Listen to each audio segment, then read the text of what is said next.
नमस्कार। फर्स्ट बिहार झारखंड में आपका स्वागत है और मैं आपके साथ रंजन सिंह। कल जीतन मांझी के आवास पर बैठक चल रही थी। उन्होंने उस पर तंज तेजस्वी यादव और राहुल गांधी पर तंज कसा था कि तेजस्वी यादव और राहुल गांधी है वो चुनाव के बाद हनीमून मनाने चल गए। जब इस पर हमने राष्ट्रीय प्रवक्ता जो भारतीय जनता पार्टी के शहनवाज हुसैन हैं, जब हमने उनसे यह सवाल किया तो उनका स्पष्ट रूप से कहना है कि जीतन राम मांझी को जो जानकारी है उन्होंने यह कहा, लेकिन हम भारतीय जनता पार्टी के राष्ट्रीय प्रवक्ता हैं और हमें इस बात की जानकारी नहीं है। और जिस तरीके से राहुल गांधी जो हैं वो कहाँ जाते हैं इससे हमें कोई इंटरेस्ट नहीं है और ना ही जनता को कोई इंटरेस्ट है। और जिस तरीके से बिहार में चुनाव खत्म हुआ है और चुनाव के बाद उन्होंने कहा कि हम चुनाव के बाद पहली बार आए हैं और उन्हें कोविड हो गया था और कोविड के बाद वह कश्मीर चले गए थे और उस पर कश्मीर पर भी उन्होंने कहा कि बिहार के बाद हमने हैदराबाद में कमल खिलाया, कश्मीर में कमल खिलाया है और आगे बंगाल में जब चुनाव होगा तो बंगाल में भी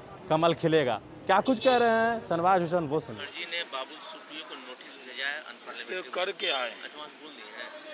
जीतन राम मांझी बोलते हैं कि राहुल गांधी हनीमून मनाने गए हुए हैं।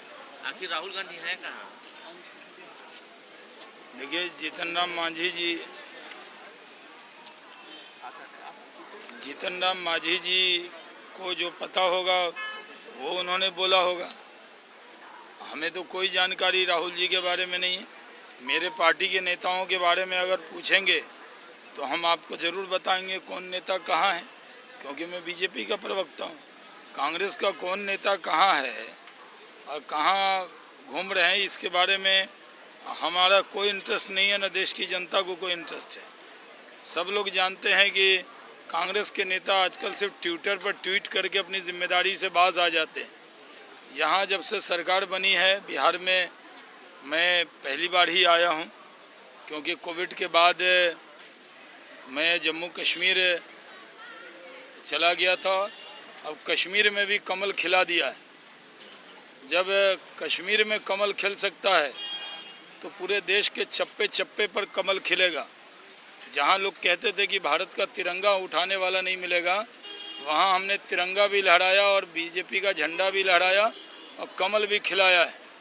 जहाँ पर कमल खिला है वो तो खिला ही है, लेकिन यहाँ जहाँ आरजेडी और कांग्रेस के लोग इस बार जीते हैं वहाँ भी हम कमल खिलाएंगे। ये जिद है भारतीय जनता पार्टी की। तो हैदराबाद में भी कमल खिला, बिहार के बाद कश्मीर में भी कमल खिला। तो आज कश्मीर से कन्याकुमारी तक लोग नरेंद्र मोदी जी का नाम ले रहे हैं और भारतीय जनता पार्टी से जुड़ रहे हैं। एक सबसे मजबूत पार्टी देश की है तो भारतीय जनता पार्टी है। कांग्रेस डूबता हुआ जहाज़ है और टीएमसी भी एक डूबता हुआ जहाज़ है। बड़ी तादाद में टीएमसी के भी नेता टीएमसी को छोड़ रहे हैं। बुआ भतीजा की सरकार है वहाँ पर और किसी की कोई इज्जत नहीं। सिर्फ भारतीय जनता पार्टी है जो कार्यकर्ता की इज्जत देती है। और बंगाल में भी हम पूरी ताकत से लड़ रहे हैं और लड़ेंगे। शहनवाज जी, सोनिया गांधी को भारत रत्न देने की मांग उठ रही है, उनको भारत रत्न दिया जाए।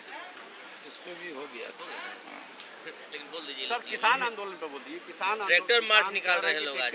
नहीं, अभी वार्ता जारी है।